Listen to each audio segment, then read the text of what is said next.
সোমবার ভয়াবহ বিস্ফোরণ এবং অগ্নিকাণ্ডে প্রাণ গেল দক্ষিণ 24 পরগনার পাথর প্রতিমার বণিক পরিবারের 8 সদস্যের। চন্দ্রকান্ত বণিক এবং তুষারকান্তি বণিক তারা যে নিজের পরিবারকে শুধুমাত্র বারুদের স্তূপের মধ্যে রেখে দিয়েছিল এমনটা নয়, আশেপাশের লোকজনকেও কিন্তু কার্যত বিপদের মুখে ঠেলে দিয়েছিল। সেখানেই কিন্তু এই বাজি তৈরি হতো, জায়গায় জায়গায় দেখা যাচ্ছে যে এই বাজি, সেখানে বাজি তৈরির সরঞ্জাম সেখানে একেবারে রাখা রয়েছে। এই যে ঘর, যেটা এখানে এই মুহূর্তে তালা দেওয়া রয়েছে, সেই ঘরের ভেতরে বারুদ একেবারে ভর্তি করা রয়েছে এবং বিভিন্ন জায়গায় এখানে যে বাজি তৈরি করা হতো এবং তার মধ্যে শব্দবাজিও ছিল বলে মনে করা হচ্ছে। প্রত্যেকটা জায়গায় এই যে বস্তা আমরা দেখতে পাচ্ছি, এগুলো প্রত্যেকটা কিন্তু একেবারে বারুদ বোঝাই বস্তা ছিল। ফলে যে প্রশ্ন উঠছে যে কিভাবে এই দিনের পর দিন প্রশাসনের নজর এড়িয়ে এই চন্দ্রকান্ত বণিক এবং তার ভাই তুষার বণিক তারা এইভাবে এই বাজির ব্যবসা চালিয়ে যাচ্ছিল। ক্যামেরা পার্সন মিন্টু বসাকের সঙ্গে পিয়ালি ও নকিবুদ্দিন গাজী, রিপোর্ট জি 24 ঘন্টা, পাথর প্রতিমা। পাথর প্রতিমায় বিস্ফোরণ স্থলে একাধিক বস্তা, বিস্ফোরণ স্থলে কয়েকটি বস্তা ঘিরে সন্দেহ, 3টি বস্তায় কি ঠাসা রয়েছে বারুদ? শুধু কি বাজি তৈরি করা হতো নাকি বোমাও তৈরি করা হতো, সেই প্রশ্ন কিন্তু একেবারে জোরালোভাবে উঠছে। তার কারণ আমরা কয়েকশো মিটার দূরে যখন হাঁটতে হাঁটতে আসি পুকুর পাড়ে, সেখানে দেখতে পাই যে ডাম ভর্তি ভর্তি সেখানে বারুদ, সেগুলোকে চাপা দেওয়া রয়েছে এবং সেখানেই একেবারে এই যে দেখা যাচ্ছে এই খড়, সেই খড়ের মাঝখানে খড় চাপা দিয়ে একটা বস্তা রয়েছে এবং বস্তার যে ফাঁক দেখা যাচ্ছে সেখানে কিন্তু বোমা রয়েছে এবং এখানে সুতলি বোমা, সুতো দেখা যাচ্ছে। শুধুমাত্র বাজি যে তৈরি হতো না এবং বেআইনিভাবে যে এখানে বোমাও তৈরি হতো এবং গতকালকে যখন বিস্ফোরণ হয় সম্ভবত ওই কারখানায় যারা কাজ করে তারা এখানে বালতি ভর্তি ভর্তি বারুদ যেরকম নিয়ে আসে সেরকম একইভাবে এই বস্তার মধ্যে, যে বস্তার মধ্যে বোমা রয়েছে বলে আমরা দেখতে পাচ্ছি, সেই বোমা কিন্তু এখানে লুকিয়ে রাখা হয় একেবারে পুকুর পাড়ে। খড়ের গাদা রয়েছে, সেই খড়ের চাপা দিয়ে সেই বোমা কিন্তু এখানে রাখা রয়েছে। ক্যামেরা পার্সন মিন্টুর সঙ্গে পিয়ালি মিত্র, জি 24 ঘন্টা, পাথর প্রতিমা। পাথর প্রতিমা কাণ্ডে বণিক পরিবারের 1 সদস্য সুতপা বণিকের মৃত্যু এসএসকেএমে, আশঙ্কাজনক অবস্থায় তাকে এসএসকেএমে স্থানান্তর করা হয়।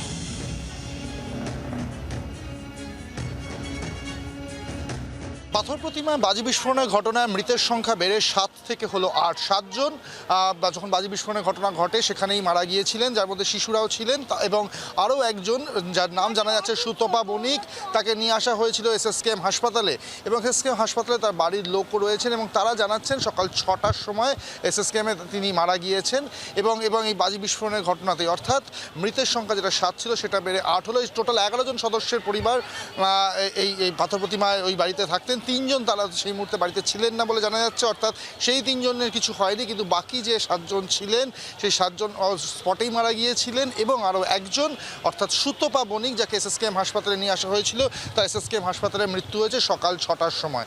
ক্যামেরায় পার্থর সাথে অর্কদীপ্ত, জি 24 ঘন্টা, কলকাতা। খুব শীঘ্রই তৃণমূলের রদবদল, খুব শীঘ্রই তালিকা প্রকাশের সম্ভাবনা।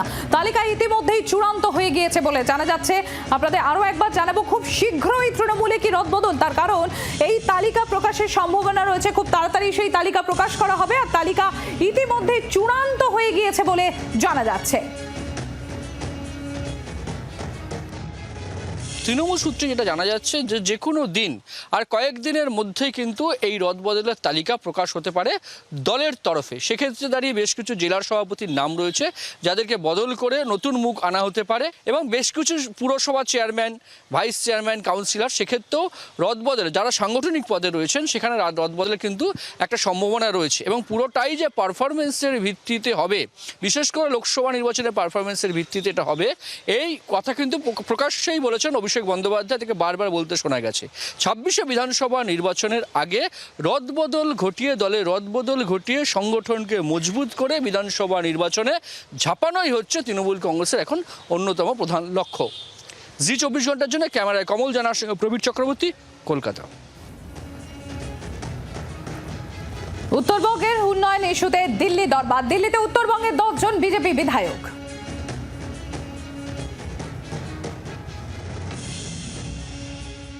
সিঁদুরে মেঘ দেখছে বিজেপির 10 জন বিধায়ক দিল্লি পৌঁছেছেন।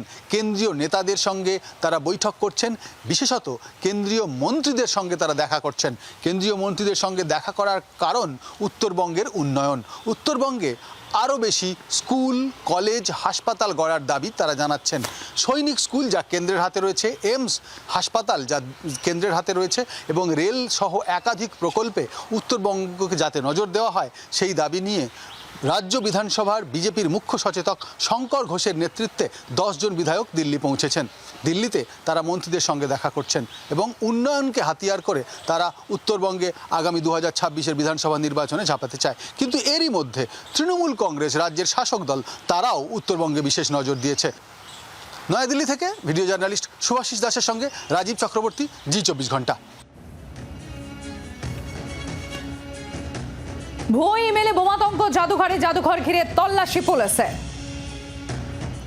রবিবার থেকে এসে পড়ে আছে হুমকি ইমেল। সোমবার এমনিতেই ভারতীয় জাদুঘর বন্ধ, মঙ্গলবার সকাল 10টা বেজে গিয়েছে, দর্শকরা একে একে ঢুকতে শুরু করছেন ভারতীয় জাদুঘরে। ঠিক তখন রবিবারের আসা ওই ইমেল চোখে পড়ল কর্তৃপক্ষের। পড়তেই একেবারে শোরগোল পড়ে গেল, কার্যত তোলপাড় পড়ে গেল ভারতীয় জাদুঘর চত্বরে। কারণ সেই ইমেলে এখানে একটি জায়গাতে বোমা রাখার হুমকি দেওয়া আছে। সেই হুমকি সত্যাসত্য যাচাই করার আগে কোনো দর্শককেই ভেতরে ঢুকতে দেওয়ার কথা নয়, কিন্তু তখন দর্শকদের একটা বড় অংশ ঢুকে পড়েছেন ভেতরে। তাদেরকে তড়িঘড়ি বের করে দেওয়া হলো ভারতীয় জাদুঘর থেকে। তাদের সঙ্গে রাখা ব্যাগেজ তখনও রয়ে গেছে এই সমস্ত র্যাকে, অর্থাৎ ব্যাগেজ কাউন্টারে।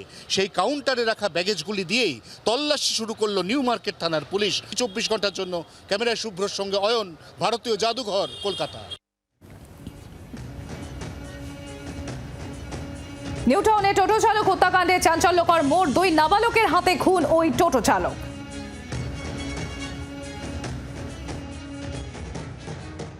নিউটাউনে টোটো চালক খুনের ঘটনায় গ্রেফতার করা হয়েছে 2 নাবালককে। পুলিশ সূত্রে খবর, এই 2 নাবালকই তারা খুনের কথা স্বীকার করেছে। পরবর্তীতে একটি সিসিটিভি ফুটেজই গোটা তদন্তের মোড় ঘুরিয়ে দেয়।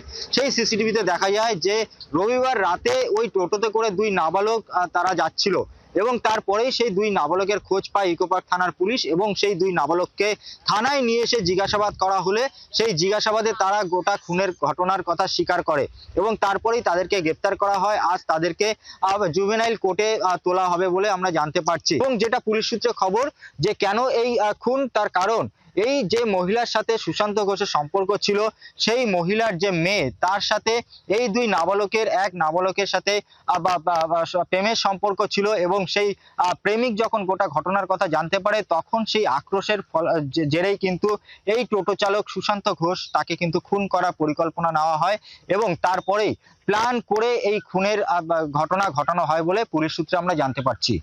জি 24 ঘন্টার জন্য নান্টুরাজার রিপোর্ট, নিউটাউন।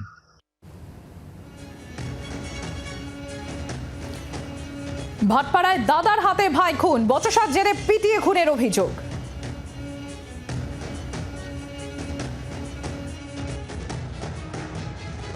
ভাটপাড়া পৌরসভার 8 নম্বর ওয়ার্ড 5 নম্বর রেল সাইডিং, সেখানে গতকাল রাত্রে মর্মান্তিক এক দুর্ঘটনা ঘটে যায়। পিটিয়ে মৃত্যু হয় মোহাম্মদ হানিফ নামে এক ব্যক্তির। যদিও এখনো পর্যন্ত তার পরিবারের তরফ থেকে কোনো রকম অভিযোগ দায়ের করা হয়নি ভাটপাড়া থানায়, কিন্তু ভাটপাড়া থানা যেহেতু তাকে পিটিয়ে মারার অভিযোগ রয়েছে তারই এক প্রতিবেশী ভীমার বিরুদ্ধে, ঠিক সেই কারণেই কিন্তু তার দেহ এখনো পর্যন্ত রয়েছে ভাটপাড়া স্টেট জেনারেল হসপিটালে। সেখান থেকে পোস্টমর্টম করতে পাঠানো হবে ব্যারাকপুরে। পোস্টমর্টমের পরেই যদি কিছু পাওয়া যায় তারপরেই কিন্তু পুলিশ সুবমোটো মামলা করবে, এমনটাই কিন্তু এখনো পর্যন্ত জানা যাচ্ছে। কী কারণে তাকে পিটিয়ে মারা হলো সেটাও কিন্তু এখনো পর্যন্ত ধোঁয়াশায় রয়েছে। যদিও পুলিশের তরফ থেকে বলা হচ্ছে পারিবারিক কোনো অশান্তির ছিল, ঠিক সেই কারণেই এই ধরনের ঘটনা ঘটেছে। ভাটপাড়া থেকে বরুণ সেনগুপ্ত, জি 24 ঘন্টা। সল্টলেকে বেসরকারি হাসপাতালের পাশে আগুন, 2টি ইঞ্জিনের চেষ্টায় আগুন নিয়ন্ত্রণে আসে।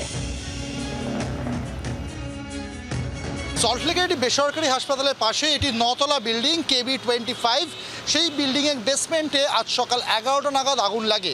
কিভাবে আগুন লাগে সেটা এখনও সঠিকভাবে ট্রেস করা যায়নি, এমনটাই জানিয়েছেন ফায়ার ব্রিগেডের আধিকারিকরা। তবে প্রাথমিকভাবে যেটা অনুমান করা হচ্ছে শর্ট সার্কিট থেকে আগুন লেগে থাকতে পারে, তবে কোনো ইনজুরি বা কিছু হতাহতের কোনো খবর অবশ্যই করে নেই। ফায়ার ব্রিগেডের যে আধিকারিক তারা জানাচ্ছেন যেহেতু এটা বেসমেন্টে আগুনটা লেগেছে, ফলে সে অর্থে ক্ষয়ক্ষতি হয়নি, মোটের ওপর ফাঁকাই ছিল। কিছু ইলেকট্রিক্যাল ইকুইপমেন্টস বা অন্যান্য কিছু ইকুইপমেন্টস ছিল। 3টি দমকলের ইঞ্জিনের চেষ্টাতে আগুন নিয়ন্ত্রণে আসে। এই মুহূর্তে কিছুটা ধোঁয়া রয়েছে, কোথাও পকেট ফায়ার রয়েছে কিনা সেটা খতিয়ে দেখছেন দমকলের আধিকারিকরা। ক্যামেরায় পার্থর সাথে অর্কদীপ্ত, জি 24 ঘন্টা, কলকাতা। বাণিজ্যিক সিলিন্ডারের দাম কমলো, সিলিন্ডার প্রতি দাম কমলো 41 টাকা করে। গরমকালে বিদ্যুতের চাহিদা বাড়ে, তাই বিদ্যুৎ খাতে মধ্যবিত্তের খরচটাও এক লাফে অনেকটা বেড়ে যায়। তার পাশাপাশি আজ 1 এপ্রিল 2025 থেকে বেশ কিছু ওষুধের দাম বাড়ছে, অতএব সেই খাতে মধ্যবিত্তের বাজেট অনেকটাই বাড়ছে।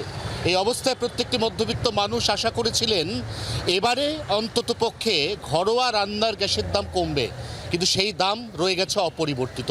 বাণিজ্যিক সিলিন্ডারের দাম কমেছে, কিন্তু পেট্রোল, ডিজেল এবং ঘরোয়া রান্নার গ্যাসের দাম অপরিবর্তিত থাকায় নিঃসন্দেহে অনেকটাই চাপ বাড়তে চলেছে মধ্যবিত্তের ওপর, এমনটাই দাবি করছেন অর্থনৈতিক বিশেষজ্ঞরা। জি 24 ঘন্টার জন্য ক্যামেরায় শুভ্রর সঙ্গে অয়ন, কলকাতা।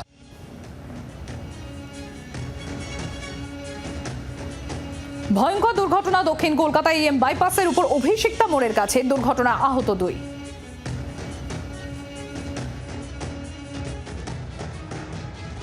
সকালবেলা অফিস টাইমে অভিষিক্তা মোড়ের কাছে ভয়ানক দুর্ঘটনা। আমি একদম দাঁড়িয়ে রয়েছি যে অটোর সামনে, সেই অটোতেই একটি অ্যাপ ক্যাব এসে ধাক্কা মারে, এমনটাই অভিযোগ যারা অটোর ভিতরে ছিলেন তাদের। এই অ্যাপ ক্যাবটি, যেখানে ড্রাইভার সুস্থ অবস্থায় ছিলেন না বলেই অভিযোগ অটোয় যারা বসেছিলেন তাদের, আরও একটি প্রাইভেট কার, সেই প্রাইভেট কারে গিয়েও কিন্তু ধাক্কা মারে অটোটি, এবং ফলে সেই প্রাইভেট কারের সামনের অংশ কিন্তু রীতিমতো ড্যামেজড হয়েছে। অটোর যে চালক ছিলেন তিনি এবং ওই 70ঊর্ধ্ব বৃদ্ধ মানুষ যিনি ছিলেন, তাদের দুজনকেই ফের হাসপাতালে ভর্তি করতে হয়েছে এবং তাদের অবস্থা যে খুব একটা ভালো নয় এমনটাই কিন্তু জানিয়েছেন এই অটোতেই থাকা আরও এক আরোহী। এখন এই যে অ্যাপ ক্যাবের চালক, তিনি কোথায় তাকে এখনো পর্যন্ত ট্রেস করা যায়নি, চাবি নিয়ে তিনি পলাতক এমনটাই কিন্তু জানা যাচ্ছে। আপাতত তার খোঁজে নেমেছে গড়ফা থানার পুলিশ। ক্যামেরায় পার্থর সাথে অর্কদীপ্ত, জি 24 ঘন্টা, কলকাতা। আরামবাগ পুরো এলাকায় জঞ্জাল সংকট, আবর্জনা, জঞ্জাল সবকিছুই ফেলা হচ্ছে একেবারে নদী গর্ভে। এই মুহূর্তে দাঁড়িয়ে আছি আরামবাগের একেবারে দ্বারকেশ্বর নদীর গর্ভে। দেখতে পাচ্ছেন আমরা সামনে রামকৃষ্ণ সেতু, এই বিস্তীর্ণ এলাকা জুড়ে নদী গর্ভে পড়ে আছে আরামবাগ পুরসভা এবং তার আশপাশের যে নোংরা আবর্জনা, দূষিত আবর্জনা, জঞ্জাল সব এখানে জড়ো হয়েছে। এলাকার বাসিন্দারা বলছে যে এখানে সমস্ত আবর্জনা যদি ফেলে দেয় তাহলে তারা টিকতে পারছে না, ডাম্পিং গ্রাউন্ডের প্রয়োজন। কেন ডাম্পিং গ্রাউন্ড হচ্ছে না, প্রশ্ন সেখানেই। এর আগেও কিন্তু গ্রামীণ এলাকায় গিয়ে জমি দেখতে গিয়েছিল পৌরসভা, কিন্তু মানুষের বিক্ষোভের মুখে পড়েছে। চাষিরা বলেছে তারা জমি দেবে না, কারণ এখানকার সবই 2 থেকে 3 ফসলি। তাদের দাবি যে পৌরসভার মধ্যেই কোনো একটা জায়গা তারা দেখুক, সরকারি জায়গায়, এবং সেখানে ডাম্পিং গ্রাউন্ড হোক। এত আবর্জনা, এই দ্বারকেশ্বর নদীর জল কিন্তু দূষিত হয়ে যাচ্ছে। বর্ষাকালে এই সমস্ত আবর্জনা, দূষিত পদার্থ জলে মিশে যাচ্ছে, জল ব্যবহারে অযোগ্য হচ্ছে। ক্যামেরায় চিন্টু দাসের সঙ্গে দিব্যেন্দু সরকার, আরামবাগ, জি 24 ঘন্টা।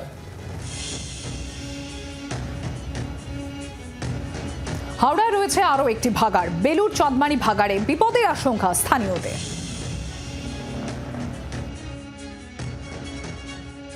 শুধুমাত্র বেলগাছিয়া নয়, বেলুর চাঁদমারি এলাকাতেও রয়েছে আরও একটি ভাগাড়।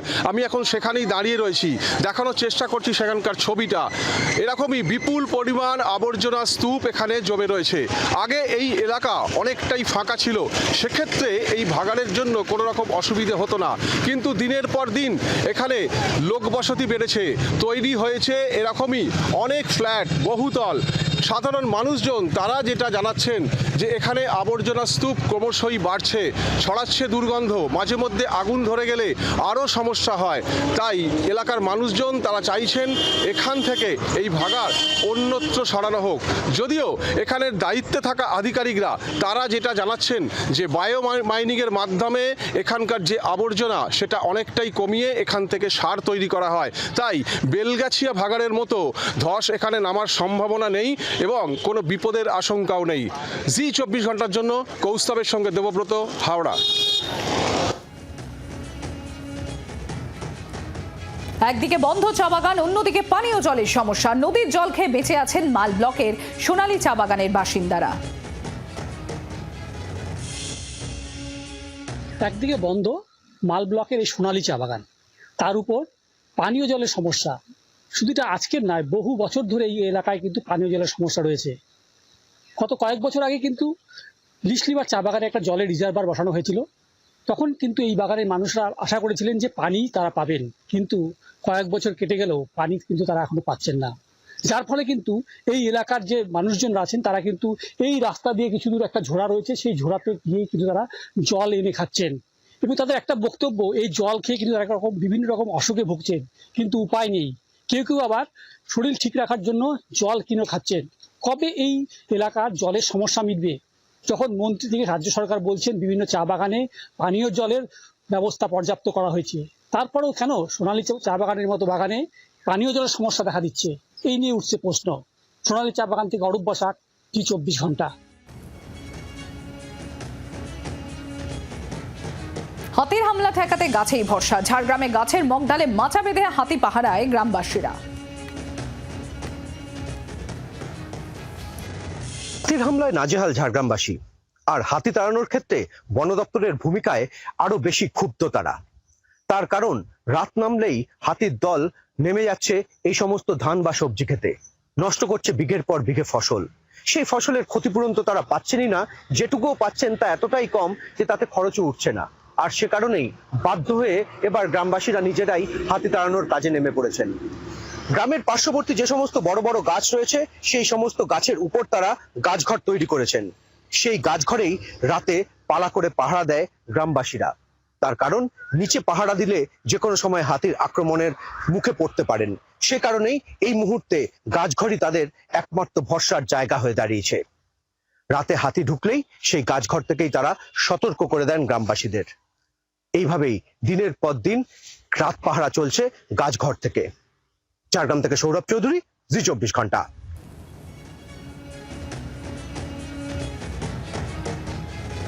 ঝাড়গ্রামে একের পর এক স্কুলে চুরি। প্রায় গত 10 দিনে প্রায় একই কায়দায় 5টি স্কুলে চুরি হয়েছে।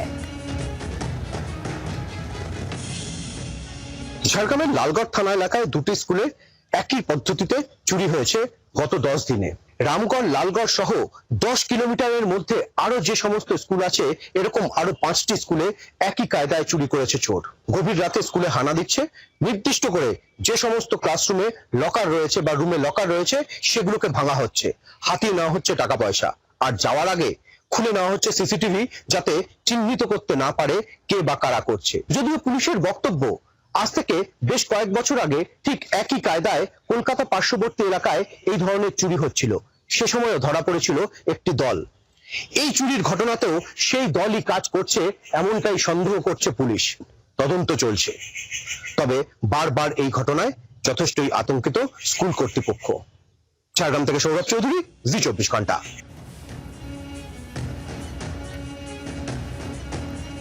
পূর্ব মেদিনীপুরের সমুদ্র উপকূল এলাকার বিরামপুর প্রাথমিক বিদ্যালয়ের বেহাল দশা। মেরামত না হওয়ায় স্কুল চত্বর এখন ঝোপে ঝাড়ে পরিণত হয়েছে।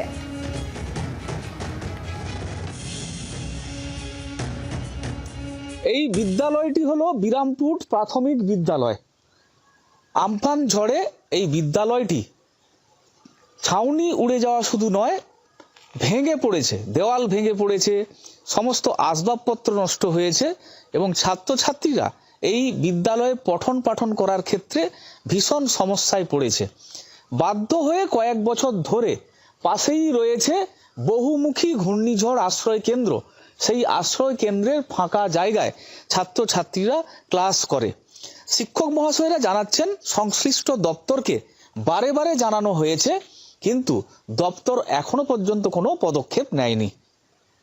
বিরামপুর থেকে কিরণ মান্না, জি24 ঘন্টা। দহন জেলা থেকে সাময়িক মুক্তি। পশ্চিমাঞ্চলের 3 জেলায় বৃষ্টির পূর্বাভাস দিল আলিপুর আবহাওয়া দপ্তর। তাপপ্রবাহের কবল থেকে ইতিমধ্যেই মুক্ত হয়ে গেছে বাংলা। এবার আগামীকাল অর্থাৎ বুধবার থেকে বাংলায় হাওয়া বদল, আবারও বৃষ্টির পূর্বাভাস। বুধবার পশ্চিমাঞ্চলের কয়েকটি জেলা, বৃহস্পতিবার তার সঙ্গে আরও 2 থেকে 3টি জেলা এবং শুক্রবার সার্বিকভাবে গোটা দক্ষিণবঙ্গের প্রায় সমস্ত জেলায় বজ্র বিদ্যুৎ সহ বৃষ্টির সঙ্গে দমকা ঝোড়ো হাওয়া, যার সম্ভাব্য সর্বোচ্চ গতিবেগ 30 থেকে 40 কিলোমিটার। এমনকি শনি এবং রবিবারেও উপকূলের 2 জেলা অর্থাৎ দক্ষিণ 24 পরগনা এবং পূর্ব মেদিনীপুরে চলবে বৃষ্টি। এই বৃষ্টির ফলে তাপমাত্রা আরও কিছুটা কমবে এবং অনেকটাই নিয়ন্ত্রণে আসবে এই মুহূর্তের বাড়তে থাকা তাপমাত্রা বা অস্বস্তি। নতুন করে এই মুহূর্তে আর তাপপ্রবাহর মতো পরিস্থিতি তৈরি হওয়ার কোনো সম্ভাবনা নেই বলেই আশ্বস্ত করছে আলিপুর আবহাওয়া দফতর। জি 24 ঘন্টার জন্য ক্যামেরা শুভ্রর সঙ্গে অয়ন, কলকাতা। বাংলার আওয়াজ, বাঙালির আবেগ, জি 24 ঘন্টা।